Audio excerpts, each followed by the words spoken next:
आज मी तुम्हाला घेऊन जाणार आहे एका वेगळ्या दुनियेत, जिथं स्वर्गही फिका पडेल. येस, आपण आज बघणार आहोत साताऱ्यातील प्रसिद्ध असं कास पठार.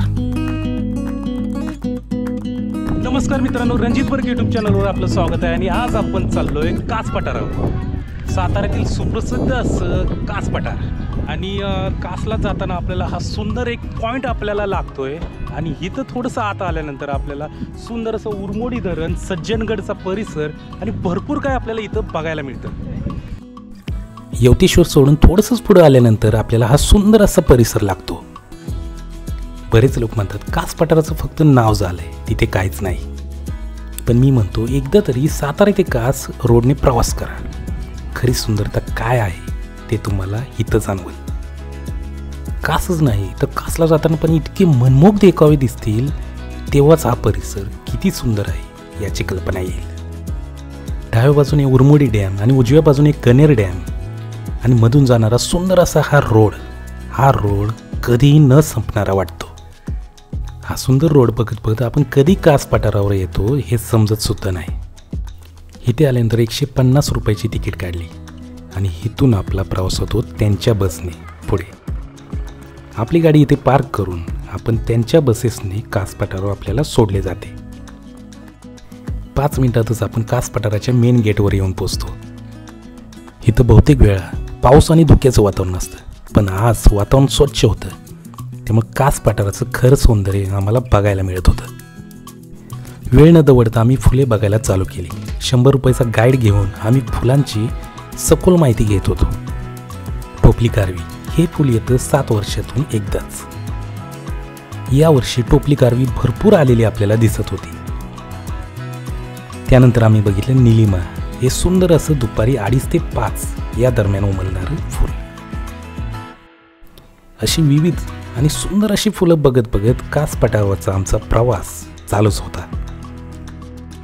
बरीच अशी फुलं होती, ती आम्ही पहिल्यांदाच बघत होतो, त्यामुळे फुलं बघायला ही उत्सुकता काही वेगळीच होती. आता ही जांभळी मंजिरी, तुळशीचा एक प्रकार पहिल्यांदाच मी बघत होतो. दगडफूल काय असतं ते इथं आल्यानंतर मला बघायला मिळालं. दीपकांडे आणि कंदील पुष्प मी आतापर्यंत वर्तमानपत्रामध्ये आणि टीव्हीवरच बघितलेले होतं. सगळ्यात जास्त आवडलं मला हे विघ्नहर्ता हे फूल. या फुलातून चक्क सोंड बाहेर येते. खरंच काय किमया आहे या निसर्गाची, जबरदस्तच. खरंच ही अशी फुलं बघून चकित झालो.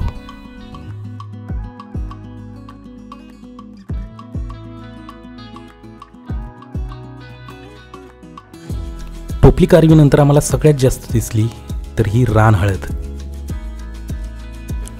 गवती बिंदू म्हणजेच ड्रॉसेरिया इंडिका सारखी मांसाहारी वनस्पती सुद्धा आम्हाला इथं दिसून आली. हे सगळं आपल्याला समजू शकतं फक्त गाईडमुळे, त्यामुळे इथं आला तर गाईड घ्यायला विसरू नका.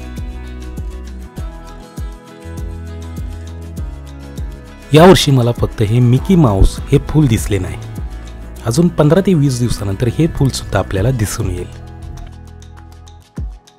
किती फिरलं तरी हे कास पठार संपत नव्हतं आणि हे सौंदर्य सुद्धा. खरंच ही एक वेगळी दुनिया आहे, ती फक्त आपल्याला बघता आली पाहिजे. सगळी फुलं बघितल्यानंतर, फुलांचा अभ्यास झाल्यानंतर आमचं फोटोशूट चालू झालं.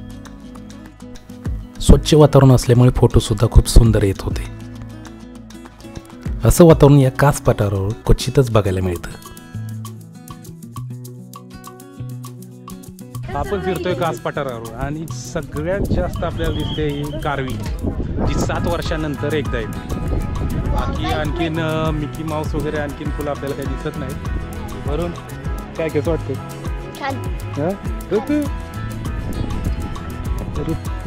इथे आम्हाला काही छोटे सबस्क्रायबर सुद्धा भेटले.